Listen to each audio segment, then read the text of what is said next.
This is a Suboptimal podcast. Check out our suboptimal content at suboptimal.co. Hey guys, it's Drake here. Welcome to episode 9 of the NighCast. Today I'm going to do something a little different. One of the things that I have in my background is I work in IT. So I work with IT operations, IT security, systems administration, network administration, and things like that. And one of the things that has come up over the last few years is like security around different aspects of your online personas, security aspects along being a streamer, and what you can say, what you can't say, and how do you secure your emails, how do you secure your video games, and things like that. Now, one thing I want to do is I want to kind of break this topic down into a couple different topics, because IT security in IT is huge. It takes years to understand and kind of practice, and I think that us as streamers have a few things that are pretty easy to do that need to be looked at and to be thought of when you start streaming. So the things I'm going to break down over the next few episodes of the NighCast is kind of like tips and tricks of things that you should think about doing as a streamer to secure your account assets, to secure your identity, to secure yourself, and so that way you're not a victim of somebody trying to take over your account. So the first thing is like, we just want to talk about like passwords and accounts. So one of the things I want to talk about is password security. Passwording is something that you want to make sure is it's the first step in securing your account, be it email address, be it accounts like Steam or Origin or the Blizzard launcher, where you're putting money, you're buying those games and you're putting those in those launchers, and you have investment in them. I know there's a couple websites out there that you can blow your mind of how much money you spend on your Steam account if you have a couple hundred games in there. But think about it, you have thousands, hundreds, or thousands of dollars invested into these accounts. You have all these video games in there. If your account is hacked and stolen and you can't prove that you are you anymore because you had a really small password on your email address that is associated with this, and then you use that same password on your Steam account, your Steam account's gone.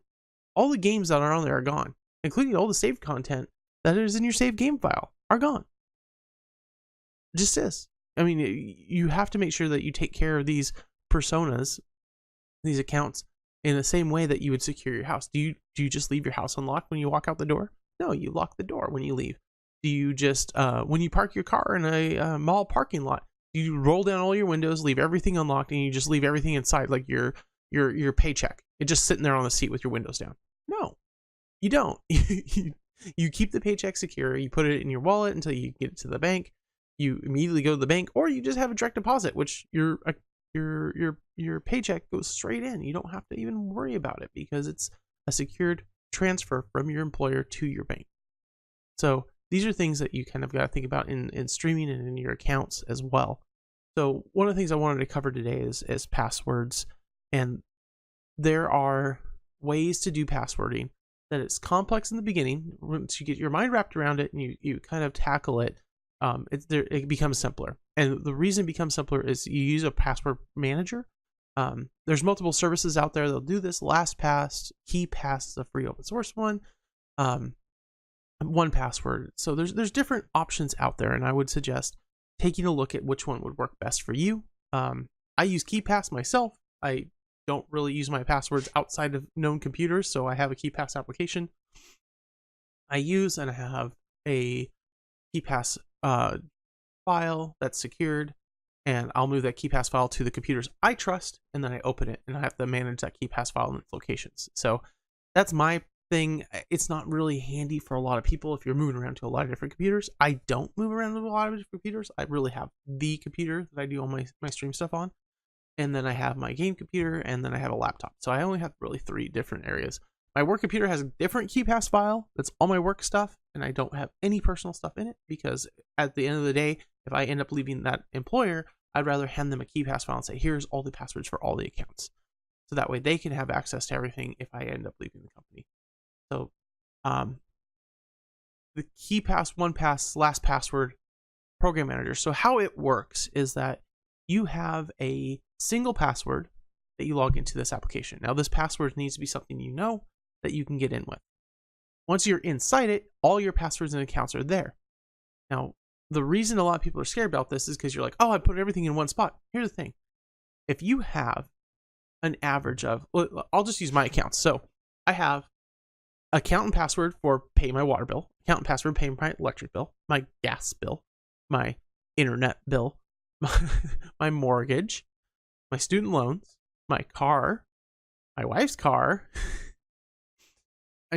That's just bills right there. I have 8 right there, just off the top of my head. And then I have Steam and Origin and Blizzard and logins to like the suboptimal.co website. And I have all these other logins that I have to remember. I don't know about for you, but for me, keeping track of where my login works, I don't want to write that down. One, because I don't want my kid to figure out what password it is to the Netflix account and be able to bypass, the administration stuff I set up so she could actually watch things that are above NY7, because she's 5 and she shouldn't watch any of those anyway. But I don't want to write these down in a medium that anyone could just walk in and grab. Because if you can walk in and grab it, all those passwords are gone. So I need it in some type of encrypted format that I have access to, that I can guarantee a backup to. This is why Password Manager works really well for me, is because I'll put in a strong password, something like, now, and I'm going to stop there. So strong passwords. Strong passwords are passwords that are fit more than just the minimum requirement for that green check mark to go past. This is something that you need to be able to remember without having to write it down. Now, I am okay with writing down a password when you first create it for a short time, so that way you can memorize it and remember it. Because a password, what I'm giving an example for, is something a little harder. So if anyone has not seen the XKCD password comic, I highly recommend you Googling that. Just stop the podcast right now, go to Google, type in XKCD password. And what you'll do is you'll find this a really amazing little breakdown, and it actually works really well. And it gives you a basic understanding of how password cracking would work on simplistic passwords. But if you take something and I also put a cipher on mine. So I have kind of their example about the horse battery. I take that, and then I have my own cipher for character replacement that works in my head that I put on top of it. So I do have like an extra step on it for myself. You need that. That's arguable. People in the IT security industry will say yes, some will say no, and there'll be arguments back and forth. Again, like any other industry, it's debatable. It really is. I do it for myself just because that's how my brain works. If it doesn't work for you, I would say don't worry about it. Don't worry about adding the extra. Make sure that you have some type of passphrase instead of password that works for you. Put that in as your one password into whichever application you decide. LastPass, 1Pass, KeePass, some type of password manager. You can find many password managers. Just hit Google with them. Find one that works for you. Once you set up that password, then you'll have all your accounts. Now, the thing is one of the things you probably do today, and this is the thing that I've done in the past, is that all your accounts have a similar or a variation of the exact same password. And the problem with that is that once one account is compromised, all of your accounts are compromised, because they have your password, they have your email address, and they'll know exactly how to figure out who you are and where you are. And there's services out there that can be used for nefarious reasons, but also for good reasons, like Have I Been Pwned? Have I Been Pwned is a great website, and what it does is you can type your email address into it, and they'll search all the different data breaches that have happened across the US. This includes the big Experian one last year or 2 years ago now, that compromised pretty much every American in this country. If you have a credit history, your email address and password for those accounts are compromised. They know who you are. In fact, they probably have your social security number. They have all this other stuff. Luckily, no one's really done much with that information yet. But you know what? Your information's probably been leaked and it's out there. So this is not something that is going to happen. It has happened. And I guarantee you, if you take your email address and go to the I have been pwned website, PWND, that your email is in there and that you have been compromised.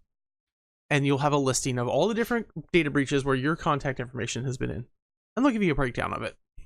Now, the other thing they offer on that website is they offer you a place, and I can't remember exactly where. I haven't used the website in like the last week, so my RAM has dumped this information out. But you can put in passwords into their website. I can't remember if they have a search for it or you have to use their API, but you can put them in, and what it does is it returns if that password is in their password breach database, which means all the passwords that have ever been breached that they've collected information on, they've put them into a database, and you can search against it to see if your password is in there. And I guarantee you, if you have a simplistic password like a name or name and date of birth or some type of regular generic dictionary word with a number on it, it's in that database. It really is. You're going to have a hard time finding something that doesn't. And so that's why, again, a password manager really will help you, because what a password manager does is you have that one password that you memorize, that you have. Do what I do, put a cipher on, don't put a cipher on, whatever you choose there. But use like that XKCD comic. I know it's comic, but it actually works really well. Use that as your basis for a password for your password manager. And then in there, each account that you have, set up a completely different password for it. And the reason that you put on a different password is once one account is compromised, none of the rest of your accounts will be compromised. That means that you can limit the scope of having to go change a password. You can limit the scope of if someone steals your information, what they can get to. Especially if you're putting out there and you're using the same password on Steam as you do on your bill pays accounts or on your bank account or on your PayPal account. Those are monetary assets that you have accounts that are accessible by anyone on the internet. And if you're using the same password, you're going to get compromised. I know this is a little preachy, and it's a passion of me. I don't want people to go through these horrendous times of losing access to their account and losing access to their assets that they have spent money on. And for me, these video games, like my Steam library, I think my Steam library, if I go and like review how much I have like 270 some games in there. If I go review that on like, I think the website's like, how much is my Steam wallet or how much is my Steam account worth? Anyway, if I go review that, it's like about $1,400 over the 10 plus years I've had this account. And I'm like, if I lost that, that's a lot of money that I'll never recover. All those saved game files in my cloud storage on their stuff, I'll never have access to those again. I'll never be able to go back and play some of these cloud saves that I have. And that would be, a heartache. But then you translate that and you're like, well, what about my bank account? What about my PayPal, which directly tied to not just my regular bank account, but my bill pay bank account? What about all these other accounts that I have? What about my Social Security website account? Now, I'm in my 30s. My birthday is coming up tomorrow, and I'll be 35, and I'm like just mind blown of like how easy it is to translate people's information from one account to another right now.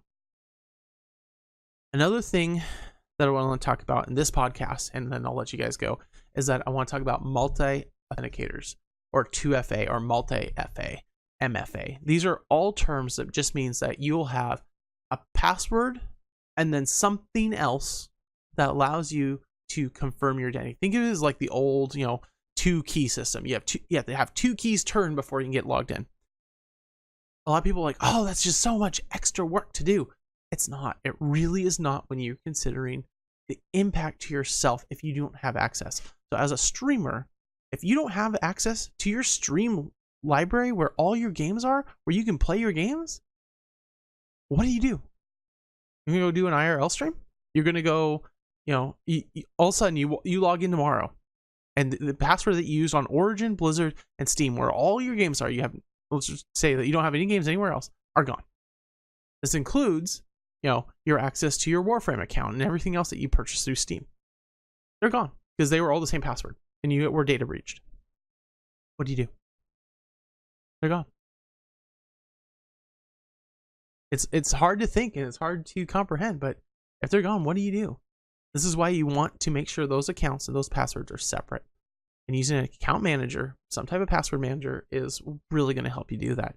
You'll be able to put in Some of these have like generators for passwords, which is great because you can like go in and select which options you have. Like this website allows for underscores and hyphens. This website allows for numbers and letters and capitalization. This one allows for all special characters in the ASCII format, which is like the squiggly brackets and the parens and ampersands and whatever you want to call it, the pound sign or the hashtag or whatever you want to call it. It allows for all those. So you can go and select which options the different websites allow, and then you can plug them in. So Steam's the same way. Origin, Blizzard, your Gaijin launcher, if you're playing all the free, battleship games and stuff like that, the tanks games, and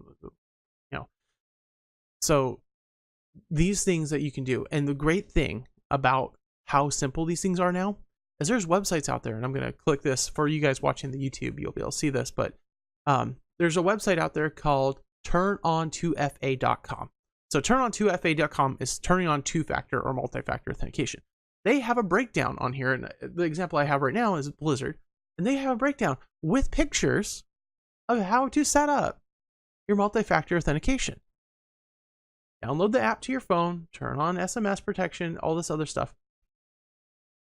If you do dives into IT security, you're gonna hear arguments about don't or do use SMS protection because you can transfer cell phone numbers, and how Xfinity, which is the Comcast variant here in the US, allowed people to transfer phone numbers without any codes. Again, there's arguments about using SMS. My argument is having a second key or a second authenticator is an extra step. And if you have that one extra step, hopefully you'll see or get notified that something has happened to your account before someone takes full ownership of your account and you lose everything in it. So this is a Blizzard. I quickly looked up Origin. So here's the Origin launchers one. They have that on the site. Here's the Steam one. They have it on its site.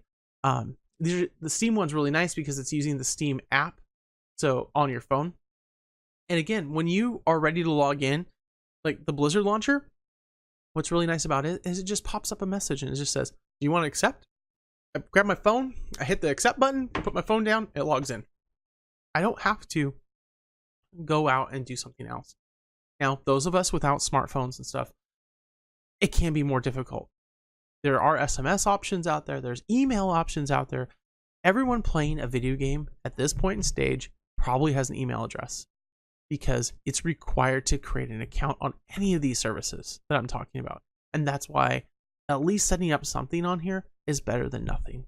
And so I hope that this is not too preachy, but I don't want to see someone in a state where they lose full access to an account. So next time, what I'd like to do is bring up some more IT security tips. We're going to talk about account information and information availability on the internet, and kind of things to probably avoid saying during a stream or avoid saying on social media, to help you if you do want to stay not fully visible of like where your exact location is. Now, for me, this is again a little bit of a passion project, so I'm going to bring in a little bit of my real life into this. So I hope you guys enjoy, and I hope that this is informational for you. And I'll see you next week with another IT security for streamers. Until next time, have a wonderful day, guys. Thank you.